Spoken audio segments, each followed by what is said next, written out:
Hey man, how's it going, man? Welcome to the video, innit? So yeah, man. Listen, I know I'm a toxic streamer, man. I know I'm a toxic person, all this and that, bad energy and all this shit. I know, and this game brings the toxicity out of me. But I do like to try to help others, okay? I do.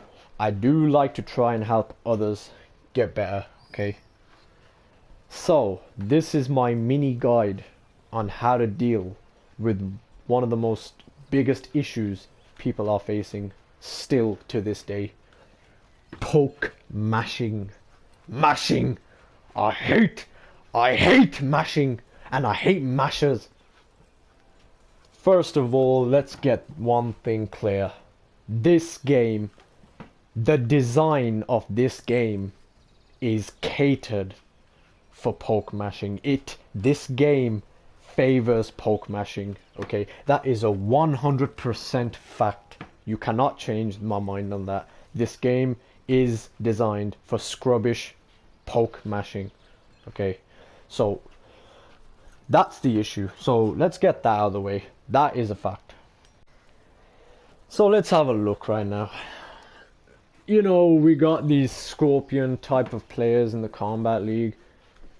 Let's take a look at Scorpion players, for example. The majority of the Scorpion players in the Kombat League are heavy poke mashers, okay? Now, what I mean by that is that they do shit like this. Okay? So they basically steal your turn to press the button. In the previous entry of this franchise, shit like this never rolled. If you mashed poke in MKX, fam, you are dying on the spot. You're dead. You're gonna go into a big mix and you're dead. You probably might just die from poke mashing. But in this game, that's not how it goes. In this game, it's a bigger issue. This right here is the issue. People think that, oh, it's my turn. But no. That's what many players of this game, they hate the Kombat League because the players in there play like this. They do this. They mash poke and then grab you. They mash poke into normals and launch you. So that's the problem with poke mashing. So let's have a look at one way to deal with it. Now, this first way is the most basic way to deal with poke mashing. It is based on your reaction. So, let's have a look. Let's get Scorpion to do one down one, okay? Alright. So, as you can see, the Grandmaster is holding his hands up, right? Now, after Scorpion does the poke on block, I'm gonna let go of R2. Then there will be a little delay before he let goes of block. So let's have a look. See? There's a tiny delay because he just poked me on block, right? And what I'm trying to get at here is, in that tiny moment is when you buffer your attack. You load your attack up. This basically means that you are changing the way your frames work. So if your frames of the next move you're gonna do, when the move you're going to do, the move you're going to buffer in that little moment, you load up, right? You load the move up. It changes. So basically, if this was a 6 frame low, that becomes like a 5 or a 4 frame low. It basically makes sure that they have no chance to press anything after it. What I mean by that is, yeah, so it makes your frames faster. So if we just have a look,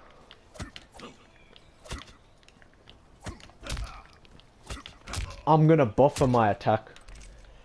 I'm gonna look at him, I'm gonna look at my opponent, and I'm gonna say, he's about to poke, I'm gonna get ready to counter it. So how do we do that? Let's have a look. Let's get Scorpion to do 2 down ones. Okay. This happens usually, right?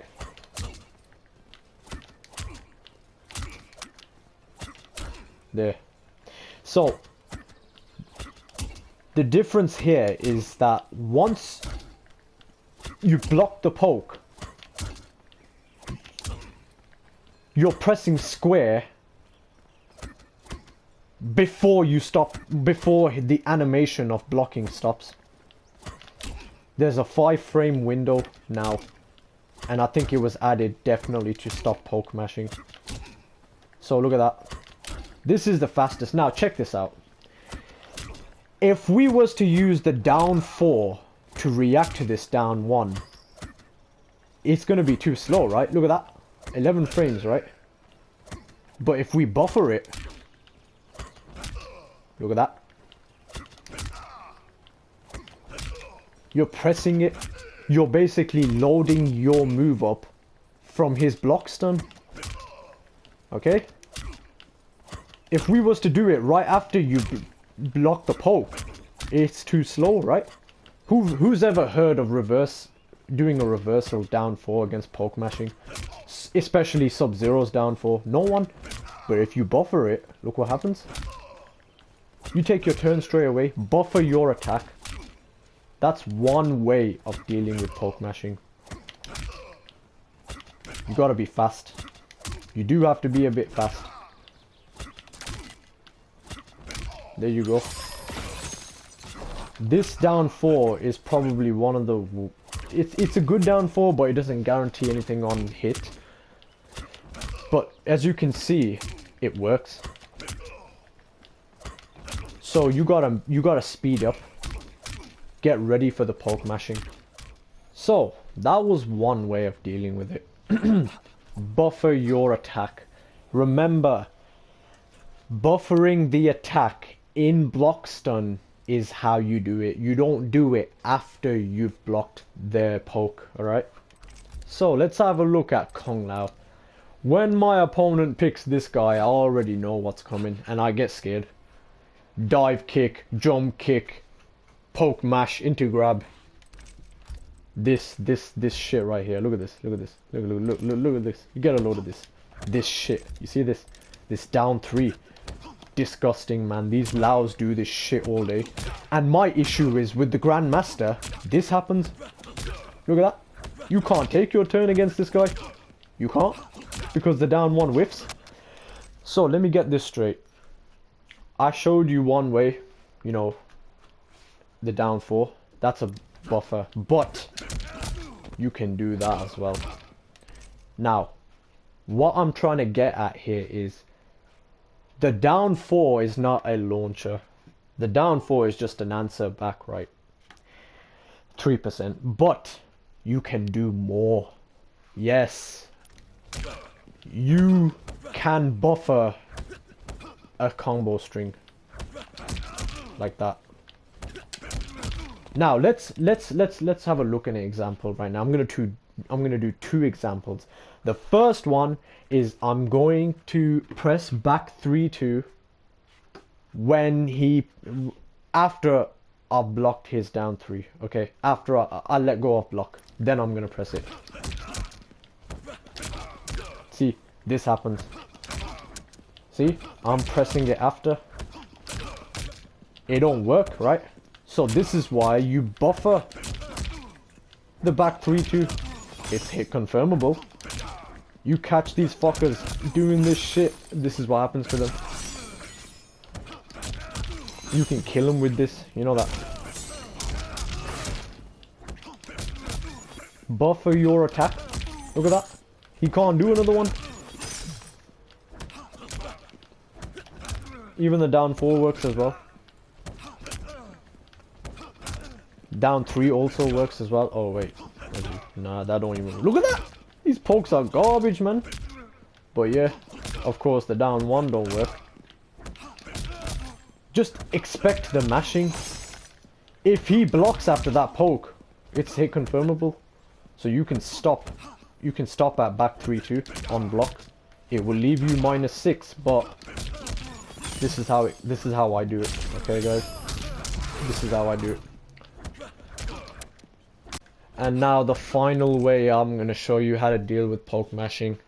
This is the final way, my best way. Well, one of my best ways. This backdash, reversal backdash. Yes, sir. This shit works, and it does punish as well. Let me put those easy crushing blows on so I can show you what kind of annihilation that can occur for poke mashers. This sweet damage can happen if you use this. Look at that. You reversal backdash, man. Look. Reversal backdash. Now, bear in mind, the Grandmaster's back 3 is 13 frames startup. 13 frames. Okay, so anything below this will work perfectly and even better. Anything below 13 frames will work better. So if you got an 11 frame mid, a 10 frame mid, 9 frame mid, your opponent is in a world of hurt if you catch them out doing this shit. So backdash right there. Look at that. Perfect. So these are my basic ways on how to deal with poke mashers. Now bear in mind, you will need a very clean connection to be able to react to pokes on block to begin with. So it's gonna have to be a clean wired connection that is not over 130 ms. Okay, so that's one issue. And number 2, Wi-Fi. Wi-Fi, you're not doing this shit in Wi-Fi. Just believe me. Mark my words, you're not doing this. All the tips I gave you just now do not work in Wi-Fi. So if your opponent is on Wi-Fi, good luck with that, man. I can't help you with that. you know me, man. I can't do that. Oh man. But yeah, I hope this helps. Okay, now this is also very, very important. You must get this down as well. Listen up, guys. The buffer thing I've told you about does not only work with pokes, it works with everything. So observe. Jade. This Jade player I was facing just now before I came into practice to make this clip for the video. That player did this to me.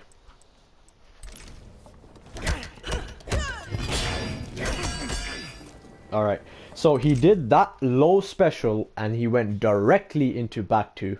He doesn't give a shit. That player never gave a fuck, alright? So, this happened to me. I got caught by it. Basically, I got tagged by it. Check it out. See that? See? This shit happens, right? That's why you have to buffer your pokes. This is why it's important. No, sorry, not your pokes, your normals. So, let's try to react to this after blocking the low. See, you get tagged straight away. But if you do it while your character's getting out of block stun, it's an immediate interruption. It's an immediate way to get your turn. Okay, that is 16 frame startup. But this works. Look at that. Let's try standing 2. Perfect. So, right there, I did it after blocking. Right here, I'm doing it while I'm recovering. While the block stun while the block stun is in play, basically. So observe the next clip and watch how it works. Okay, so here I was fighting this guy and I jumped after blocking that low. Then I realized, wait a minute, I know the buffer tech. I know the tech to buffer, so let's use that next time he does the low. And he's gonna do the low now. And there you go. Works like a charm. It works like a charm. And here again, another example. He does that.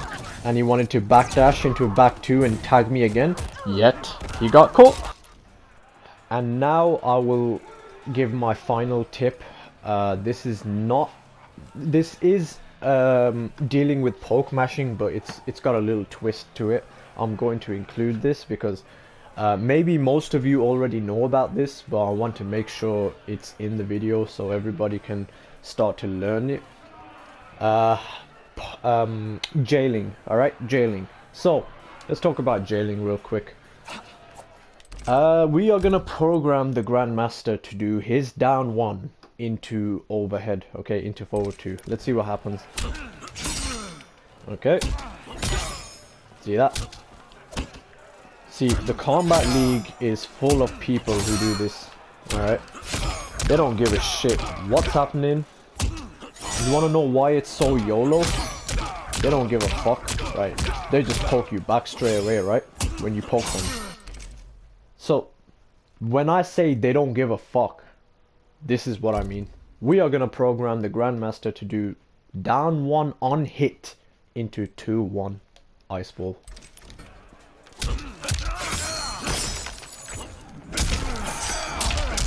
Alright, look. Observe. See? The 2-1 starts as a high mid, yet it works as a mid, if you know what I mean. They can't do nothing. They can't press anything. If they are not blocking after you hit them with down 1 into 2-1 ice ball, they're going to get combos. This is gonna happen. They can look at my button log. They can't jump. They can't press anything. Nothing back. All right. Get this down. You need it. This is jailing. This is poke jailing. All right. They disrespect your hit advantage by poking you back, and they try to jump on hit as well. That's an issue. Well, there you go. This is how you deal with it. They will eat this 2-1. The 2-1 is very hit confirmable. So by the time the 2-1 is done on block or hit, you can decide whether to do it into an ice ball or not. So that makes it hit confirmable 100%. And if they're not mashing, then yeah, you can stop at 2-1 and be safe. And that's it. Okay, so here's one tiny example of how the buffer also works. So check this out. When I was fighting Bitch Corridor, this is what he was doing. He was doing, let's have a look. Let's put Jackie on 3% out. So this is what he was doing, right? But I knew he was doing it, and obviously I know the tech behind the buffer. So he was doing that. He did that. And why did I beat it? Like that. Why? Because I buffered my attack. If you watch that setback, I stopped him from doing that with only a standing 1. Because I was afraid to commit, because I didn't think it would work that much. But as you can see, if you go for a back 3, this is what's gonna happen. So you gotta get your fastest your fastest move out. Something like this for sure. We all know how busted this character is, Jackie, man. This is only -2. It should be -11 in my opinion. So this is also how it can work as well. It does work against the fatal blows as well. Only if you're fast enough and if you use a fast enough move like the 8-frame standing 1. Don't use standing 2, it has no range. Alright.